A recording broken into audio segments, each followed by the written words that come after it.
What does a Regis divorce, a Regis bankruptcy, and a Regis personal injury claim have in common? Regis lawyers. Lawyers who care, convenient, affordable, respectful, and experienced. For over 20 years, we have helped thousands throughout the Hudson Valley, New York City, and Long Island. We work 100% for the 99%.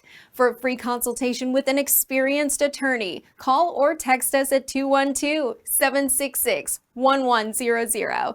And yes, we speak Spanish.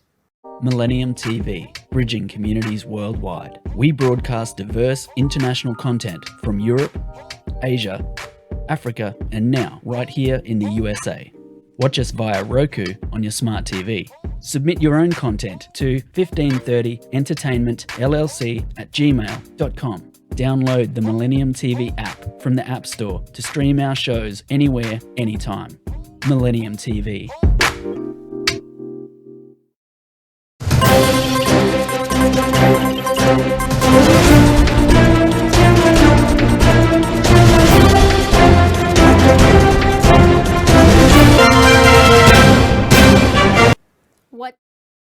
Hello and welcome to M24 News. I am your host, Julio Rivera. Thank you for joining me today. In local news, now what? More flooding? Sewage backs up in New York City as Biden toured his residents livid. Local news, President Joe Biden recently walked through an alley in East Elmhurst, Queens, promising to get help for the residents who live there.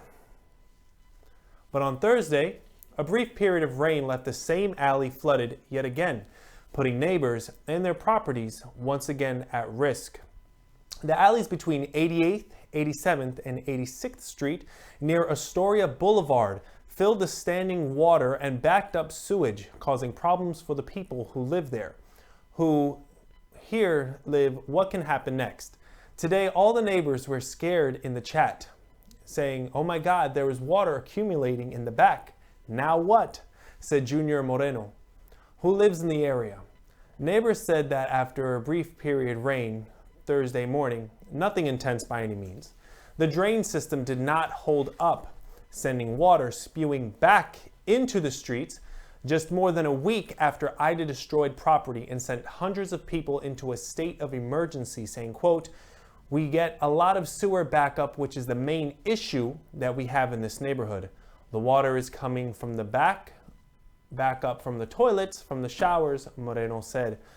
In other news, President Biden walked the same alleys on Tuesday, flanked by Governor Kathy Hochul, NYC Mayor Bill de Blasio, state senators, and other elected officials, saying, quote, "The fact that Biden walked the alley back there should pressure the city administration," said resident Raymond Santiago.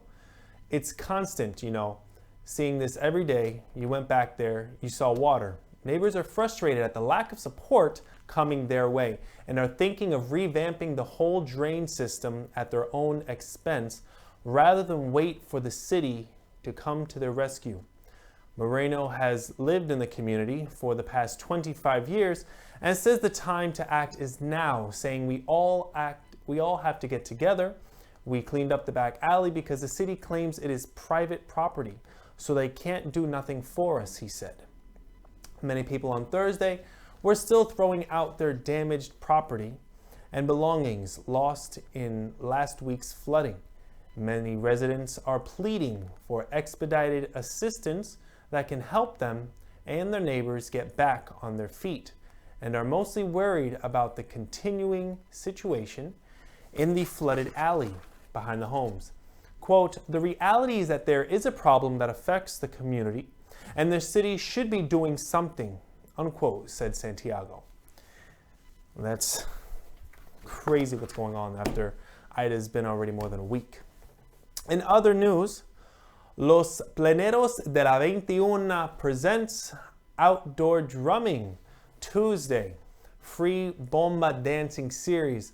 Los Pleneros de la 21 is offering free bomba classes from 6 p.m. to 7 p.m. in Roberto Clemente Plaza, September 14th, 18th, and the 21st. Each class will feature a master dance instructor from the Planeros group, as well as live drummers taught by LP21's master instructors Julio Gutierrez, Leana Lopez, and Oxil Febles. There will also be a bombazo on September 28th, taught by LP21's master instructors Julio Gutierrez, Leana Lopez, and Oxil Febles. Again, that is a free bomba dance and drumming class from 6 to 7 p.m. in Roberto Clemente Plaza on 148th Street and Bergen Ave in the Bronx. You can reserve your spot at www.lp21.org. Again, that is www.lp21.org. Bombo, of course, bomba, I should say, is an Afro-Boricua form of rhythm and dance originating on the island of Puerto Rico. It dates back to the Spanish colonial period, way back between 1493 and 1898. This is a call and response interaction between the drummers and the dancers, and was practiced by the African slaves who worked on the sugar plantations along the coast of Puerto Rico. I don't know about you, but this sounds like a wonderful way to say goodbye to the summer and hello to autumn. In other news, what's going on with the president? New and old presidents attended this year's 9/11 anniversary memorial. On September 11, 2001, 19 militants affiliated with the Islamic extremist group Al-Qaeda attacked 4 commercial airlines with the purpose of carrying out suicide attacks against targets in the United States. 2 of the planes were flown into the Twin Towers of the World Trade Center in New York City. A 3rd plane slammed into the Pentagon just outside of Washington, D.C. And the 4th plane crashed into a field in Shanksville, Pennsylvania. The coordinated attacks killed thousands of people and injured scores more, making it all the deadliest terrorist attack on U.S. soil. The devastating terror attacks propelled the nation into what would become its longest war. President Joe Biden and First Lady Jill Biden will have traveled to New York, Virginia, and Pennsylvania, and marking the 20th anniversary of the 9/11 terror attacks. The Bidens were accompanied by former President Barack Obama and First Lady Michelle Obama, as well as former President Bill Clinton and former Secretary of State Hillary Clinton during their visit to Lower Manhattan in New York City. In Shanksville, Pennsylvania, the Bidens joined Vice President Kamala Harris and Second Gentleman Doug Emhoff, along with former President George W. Bush and First Lady Laura Bush. Biden's visits come more than 2 weeks after the last U.S. troops departed Afghanistan on October 31st, effectively ending America's nearly 20-year war in response to the 2021 attacks. In other news, the changing climate on Capitol Hill. Climate change. More Americans are paying attention as the climate crisis in this country comes to a sharper focus among a chaotic summer of disasters that pummeled every inch of the country. We all know Hurricane Ida ravaged a swath of more than 1,000 miles long up the eastern United States. But if there is a silver lining to the storm in the clouds that produced winds powerful enough to fell trees and houses in the south and rains capable of flooding the northeast, it was the timing, Ida, Larry, Mindy, and the progression of increasingly destructive tropical storms, along with a succession of wildfires, droughts, and other natural disasters, are effectively making the case to alleviate concerns about climate change just as crucial. Budget debates and midterm elections could have influenced a response to the issues that shapes policies for decades to come. Climate change has become more of a significant part of the public discourse over the past few years in a way that political observers say they didn't see in a half a decade ago. They viewed the 2020 race as the first real climate election, particularly since Joe Biden and his Democratic primary opponents talked more aggressively about combating it. Plus, younger generations are mobilizing around actions to address climate change, especially since they'll bear the brunt of its effects. But even as advocates hailed the emergence of climate change as an issue in 2020, it was largely overshadowed by other issues like COVID-19, the pandemic, and the spectacle of the race itself. Now more Americans are paying attention to climate crisis as it's coming into sharper focus amid a chaotic summer of disasters that pummeled every inch of the country. Nearly 1 in 3 Americans reside in a county that was hit by extreme weather over the summer. According to an analysis by the Washington Post, quote, climate change is at the center of national debate like it has never been in the past, says Matto Mildenberger, a political scientist, professor specializing in environmental politics at the University of California, Santa Barbara. Quote, this is an attention to climate that we have never seen in 5 to 10 years ago. And leaders who have long talked about the dangers of climate change seem to be making inroads. The federal government is now working to implement policies aiming to curb climate change with historic investments in environment and green-friendly infrastructure that are championed by Biden. Party leaders and progressive wings that have helped it become a more prominent issue for Democrats. Climate has emerged as a top priority for Biden, who ran in 2020 on a much more ambitious climate platform than any previous Democratic nominee. And his focus on the environment comes after his predecessor, Donald Trump, frequently downplayed or denied climate science and rescinded many of pro-climate policies and rules from the Obama administration. This past week, Biden witnessed the damage that Ida wrought across New Jersey and New York City, as you heard previously. And next week, he'll visit the National Emergency Fire Center in Boise, Idaho, and survey wildfire damage in Sacramento, California. During his visits, he ticked through many of the climate change that it's played a role, recent disasters, while touting his economic agenda by linking environmental efforts to the creation of more jobs, saying, quote, every part of the country is getting hit by extreme weather, and we're now living in real time what a country is going to look like if we don't do something. Biden said Tuesday, I think we'll all have seen, the climate skeptics are seeing, that this really does matter. We're going to continue to shout as long as it takes to get real progress here, unquote.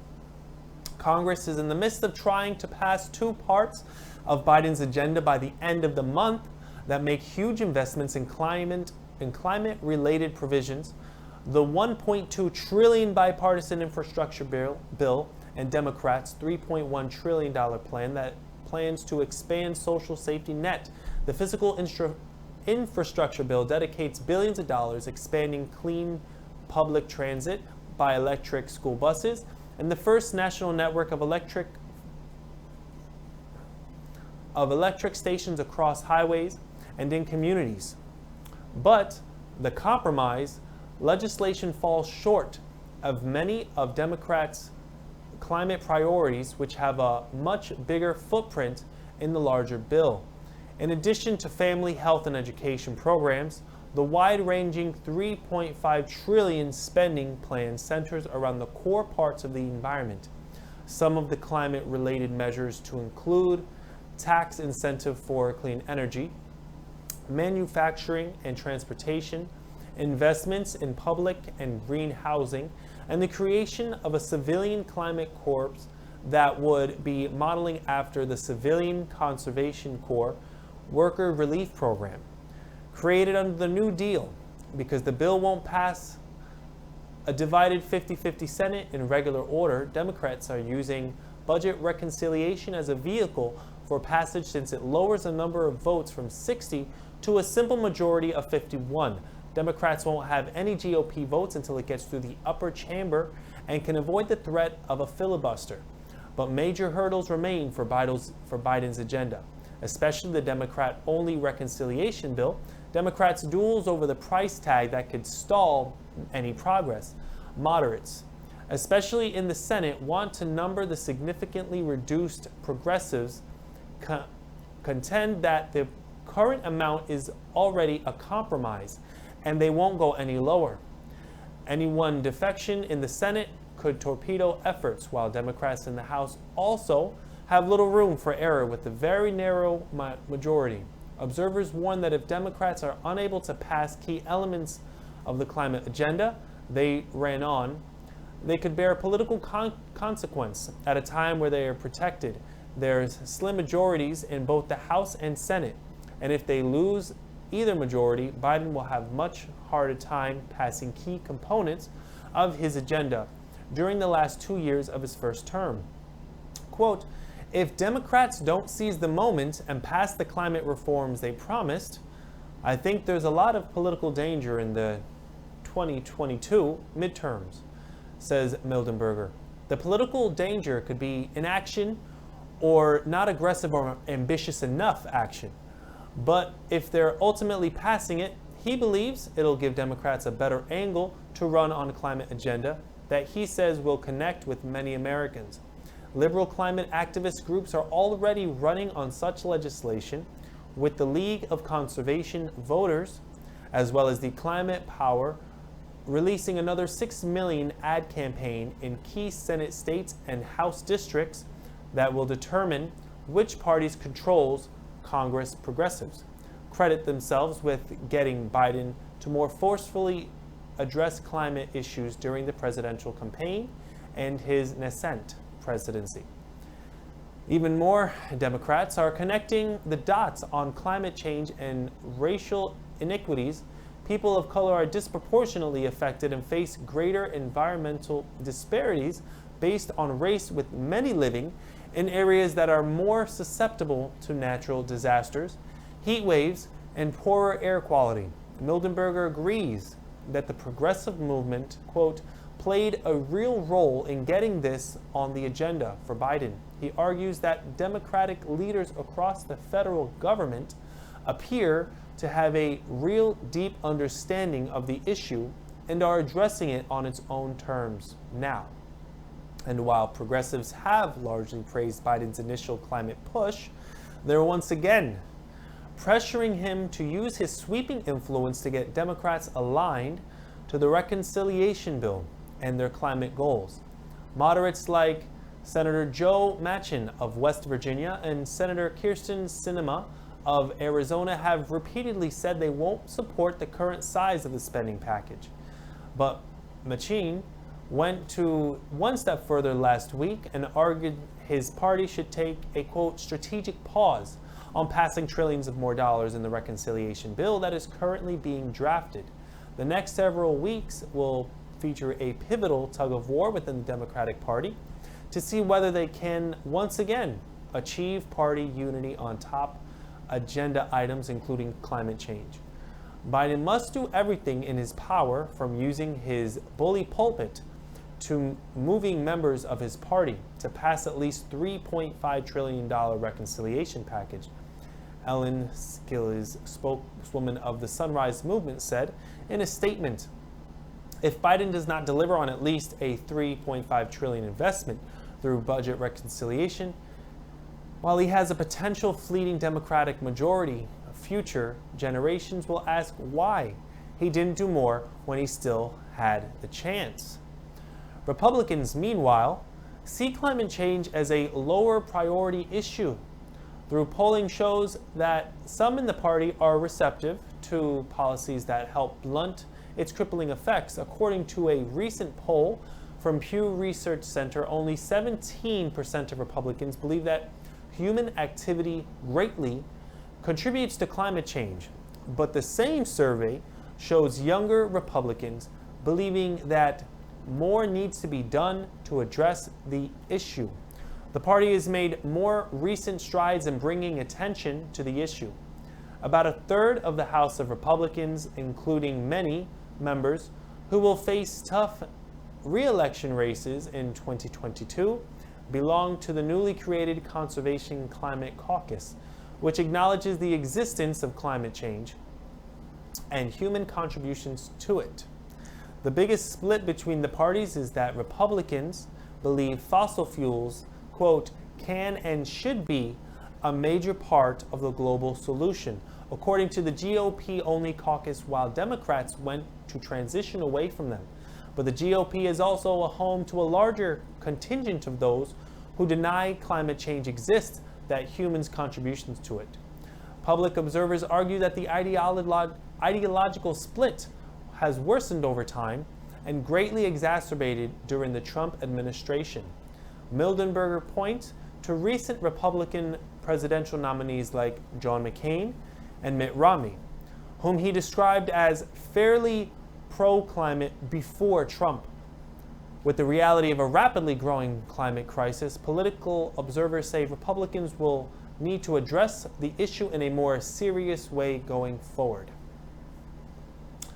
In other news, we also have students returning to school as public schools. Students returned to the classrooms this past Monday in New York City, with accommodations to medical conditions or religious beliefs that preclude them from getting the COVID vaccine. That decision was handed down Friday by an arbiter, is a setback by Mayor de Blasio. As of now, there's no vaccine mandate for students. The city says the school district has stocked with personal protective equipment supplies to make sure everyone's protected. There will also be a bi-weekly COVID testing in every school. School's Chancellor Misha Porter spoke getting classrooms up and running again. The best learning that happens in person between students and teachers. Porter said, "We have over 500 devices that are Wi-Fi and LTE enabled in our students' hands, but again, we're going to follow the science. We're going to follow the advice of our medical partners. What I'd never do is never put any child in a place that I wouldn't put my own, so we're family." Under the Vax 2 school program, students ages 12 and up can get their first dose of the vaccination during the first week of school and get their second dose in October. Despite all of the health and safety protocols, there's still plenty of debate about mandatory vaccines and in-person learning. In fact, teachers and parents rallied against it this past Sunday. They rallied and marched, taking their message from City Hall to Washington Square Park. Right now, we're told that it is 74% who have had their shots in New York City, which leaves a quarter of teachers and workers without the vaccines and without a classroom. Parents protesting on Sunday say they will not be sending their children or grandchildren back to school, saying, quote, "Since COVID, I've lost 13 members of my family. I refuse to send my grandchildren into a school where we don't know if it's safe," grandparent Sandra de Jesus said. The Department of Education says they will be setting up more than 700 vaccination sites at schools around the city every day this week. It's not clear how many adults will actually get the shot. Many teachers are demanding a remote option, and they want to return in full-person classes. They want it delayed until January of next year. We're going to take a quick commercial break right after these messages.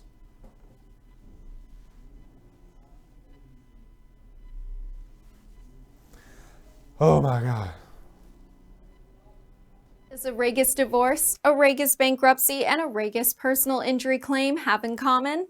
Regis lawyers. Lawyers who care, convenient, affordable, respectful, and experienced. For over 20 years, we have helped thousands throughout the Hudson Valley, New York City, and Long Island. We work 100% for the 99%. For a free consultation with an experienced attorney, call or text us at 212-766-1100. And yes, we speak Spanish.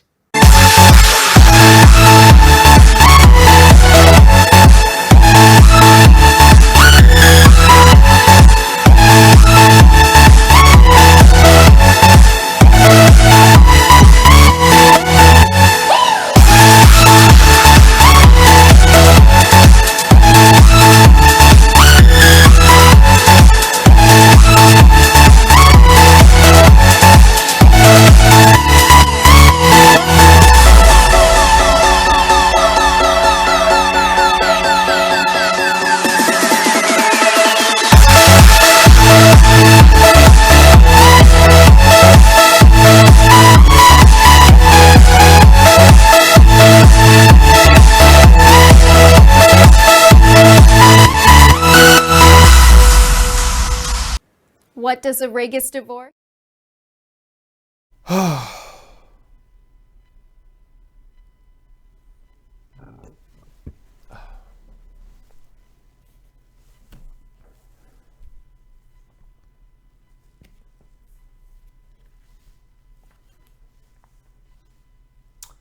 Thank you and welcome back to M24 News. I am your host, Julio Rivera.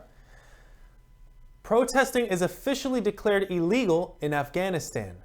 The messages poured out as Ramzia Abdekil inched towards central Kabul in halting traffic, saying, quote, "One of our groups was arrested, then a call for help. The Taliban have surrounded us.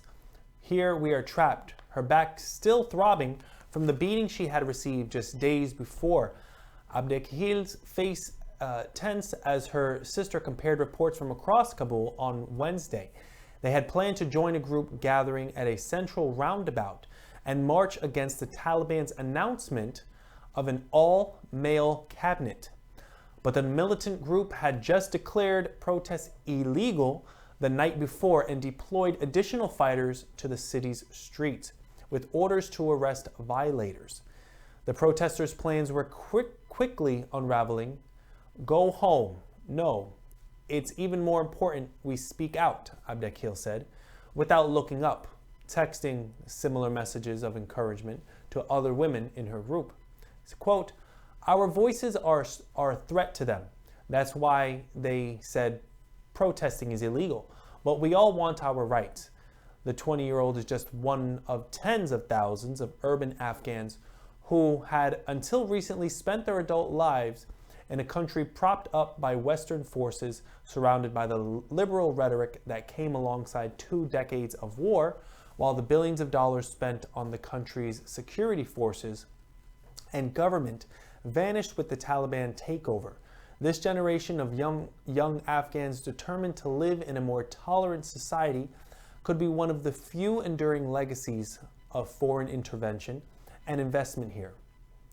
But after days of violent Taliban crackdowns and a ban on demonstrations by the militants, it's unclear if the protest movement will continue in its current form. Protesters say they are determined to keep fighting, but after a wave of brutal Taliban attacks against demonstrators and journalists last week, activists have gone underground, saying, quote, "I have learned about the women's right from the Quran," Abdekil said. "But when the United States was here, we learned more about rights in society, about protests, and the power of raising our voices." About a dozen other women were already in the meeting place in central Kabul when Abdekil arrived Wednesday. They greeted each other warmly and quickly began sharing sobering news of friends arrested or injured. In other news we have North Korean arms race. What's going on in North Korea intensifies.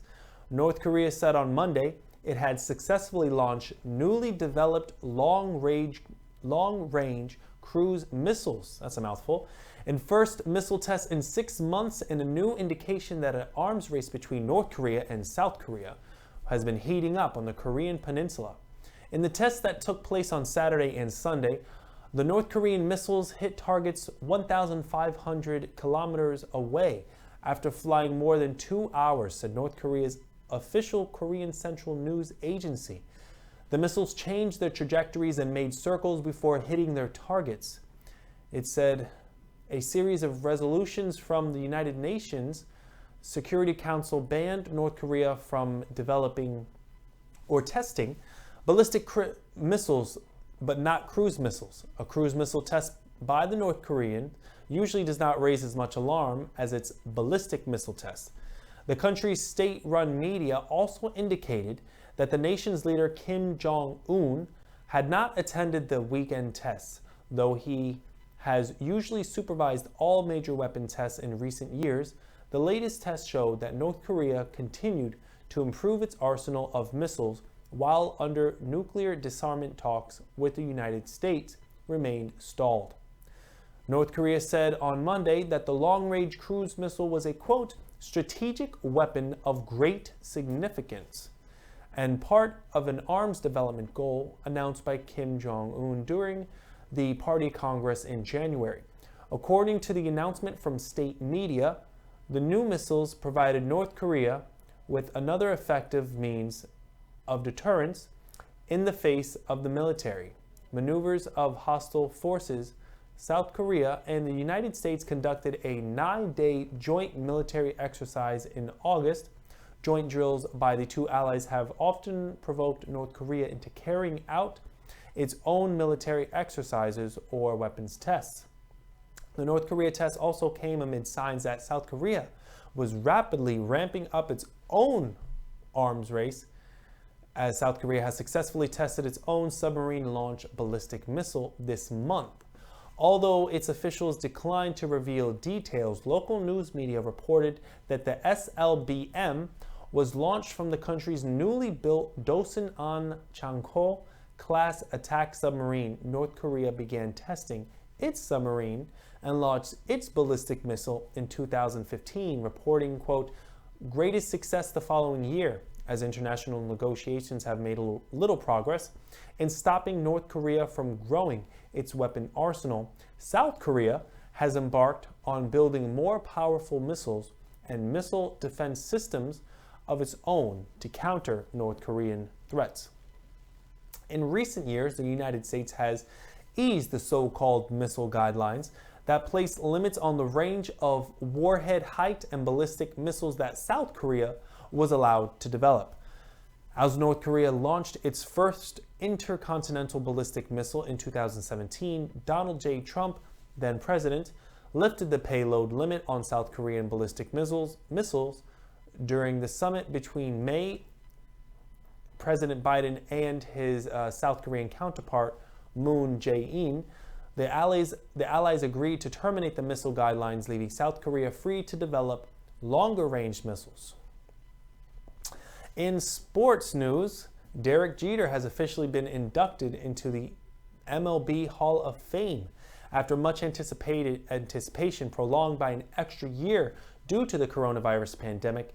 Yankees great Derek Jeter was finally inducted into the Baseball Hall of Fame this past Wednesday at the Clark Sports Center in Cooperstown, New York. Fans celebrated throughout the day and can continue to do so by representing his legacy in their attire. Derek Jeter was simply Derek Jeter on his special day, smooth as silk. On a Wednesday afternoon that turned cloudy with temperature in the 70s and a few sprinkles in the air, the adoring fans chanting his name. The former New York Yankees star, shortstop, and captain was inducted into the Baseball Hall of Fame after a long wait necessitated by the pandemic, greeted by raucous cheers and a crowd estimated at 20,000 that included NBA stars such as Michael Jordan and Patrick Ewing, several of his former teammates, and Hall of Fame Yankees manager Joe Torre on the stage behind him. Jeter was inducted into the Hall of Fame, and late Marvin Miller were honored as well. Jeter was touched by the moment and acknowledged how different the ceremony seemed in the wake of the recent deaths of 10 Hall of Famers, saying, quote, "I'm so honored to be inducted by the guys that linked you two forever," he said. "The Hall of Fame is special because of those who are in it. We've lost way too many Hall of Famers over the last 20 months. These are all Hall of Famers who have or could have been here. So for that reason, it's not the same." What was the same was the adoration displayed by the fans who always marveled at his consistency. "I had one goal in my career," says Jeter, "and that was to win more than anyone else. And we did that, which brings me to the Yankee fans," Jeter said as the fans erupted again. "Without question, you helped me to get here today as much as any individual I've mentioned," he mentioned. He gave credit to the fans and his parents who were in the audience as well, along with Jeter's wife, Hannah, and their 2 young daughters, saying, quote, "Mom, you taught me that any dream is attainable as long as you work harder than anyone else. You drilled that into my head over and over and over, and you led me to believe it." Jeter said, "You told me never to make excuses. You wouldn't allow me to use the word can't. Dad, you've been the voice of reason. You taught me to be patient, to listen, to think before I speak. You've always been there for advice, and to this day, you're the first person I go to. I know when I retired, you said you played every game with me, and I know you recall from time to time telling me you keep building that resume. Look where it's gotten us today. Now to cinema. What's going on at the box office? The results for Shang-Chi holds number one spot with easily 35.8 million. Shang-Chi is a Disney Marvel movie. It's called Shang-Chi and the Legend of the Ten Rings, has grossed 30 millions in the weekend, over the past weekend, and it earned 35.8 million, giving it the signs of a box office that opened last week, this past Labor Day. And it has so far grossed, more importantly, it was the first film to do it during the pandemic. Black Widow took 6. The number one took it out of range for a few stragglers we referred to last week, including Black Widow, that appeared to be on solid footing towards 200 million, only to fall back hard in weekend 2 with numbers between 22 million and 28 million. Only 2 films fell out of 102 underneath the $30 million mark. Harry Potter and the Half-Blood Prince making 29 million, and Solo: A War Story making 29.39 million. The other 100 were all under 30 million and ultimately got to 200 million. After 10 days, that Shanghai's total made it 156 million in the bank. That is stretched ever. Even 2014's Godzilla just got over the hump with 200 million, and it had a 31 million second weekend. Interestingly enough, the highest grossing film after 10 days to miss the milestone was Marvel's Black Widow this past summer, which had 131 million at this point and is finishing with a close 183 million. Of course, that film kept additional money from theaters through its premiere access availability on Disney+. Shang-Chi is now setting the lines for forthcoming potential hits that will remain exclusive to theaters, such as No Time to Die, the Venom sequel, and Ghostbusters: Afterlife. Disney also took the step to assure theaters this week that they are committed to their partnership going forward with their live action lineup, including 20th Century Studios releases, receiving a 45-day theatrical window before heading to streaming. And finally, the 2021 MTV Video Music Awards was just last night and returned to the stage after 2020 socially distanced show. The show also marked the network's milestone 40th year. It was a big night for Olivia Rodrigo, Justin Bieber, and Lil Nas X, among others. Here are some memorable moments and Moon Person winners. The night saw performances from Justin Bieber, Camila Cabello, Chloe, Lil Nas X, Machine Gun Kelly, Casey McGrave, Ed Sheeran, Alicia Keys, Busta Rhymes, Olivia Rodrigo, Shawn Mendes, 21 Pilots, and others. Some stars were making their VMA debuts, brand new songs. The Musgraves performed Star-Crossed, the title track off their recently released studio album, while Chloe, who you may know as half the sister of R&B duo Chloe X, Haley, performed her debut solo single Have Mercy on stage for the first time. Other veterans returned to the stage. Brooklyn legend Busta Rhymes performed a medley of some of his biggest hits, while Alicia Keys honored the anniversary of 9/11 by finishing her performance with a piano version of Empire State of Mind. Some other notable moments as collected with MTV was Olivia Rodrigo's on stage. Doja Cat danced midair after being introduced by fellow Gravity defier Simone Biles, and later accepted an award dressed as a worm. And the Foo Fighters received the VMA's first ever Global Icon Award.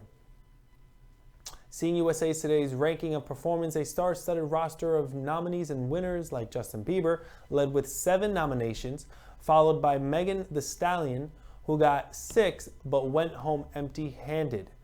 Billie Eilish, BTS, Doja Cat, Drake, Lil Nas X, Olivia Rodrigo, and Giveon each got 5 nominations. Lil Nas X won the top prize for the video of the year with Montero, Call Me By Your Name, then began his speech acceptance by thanking the, quote, gay agenda. That video also won Best for Direction and Visual Effects. Justin Bieber won an award for Artist of the Year and shared the Best Pop with Daniel Caesar, and Giveon's Peaches. Olivia Rodrigo's Driver's License won the Best Song of the Year and Push Performance of the Year. She also took home the award for Best New Artist. The award show paid tribute to MTV's history from start to finish. It opened with a surprise appearance from Madonna, a VMA legend with 20 Moon Awards to her name. The Queen of Pop celebrated her decades-long relationship with MTV in New York City in a video sequence that showed her in the back of a taxi in Times Square, and eventually live on stage at Brooklyn's Barclays Center, surrounded by screens projecting some of her iconic music videos, and dropping her trench coat to reveal a cheeky leather outfit. Quote, 40 years ago, another underdog arrived in New York City hoping to create something revolutionary, Madonna said. An all-music channel premiered in the middle of the night and called itself MTV. We found each other and formed a bond that changed my life, changed music, and created a whole new art form. That's why there's only one place to be tonight. Cyndi Lauper, who won a Moon Person at the first ever VMAs at 1984, reminded viewers just how much has changed in time. In brief remarks before presenting an award, she tied her new song for the fight for women's rights. Yeah, girls still want to have fun, Lauper said as the crowd roared. But we also want to have funds, equal pay, control over our bodies, the fundamental rights. The evening ended with another nod to the past. The Bugles' Video Killed the Radio Star, the very first video on air on 1981 on MTV, played over the closing credits. That is it today for the news. Thank you for joining me. I'm Julio Rivera. Of course, watch Millennium TV, Millennium 24 News.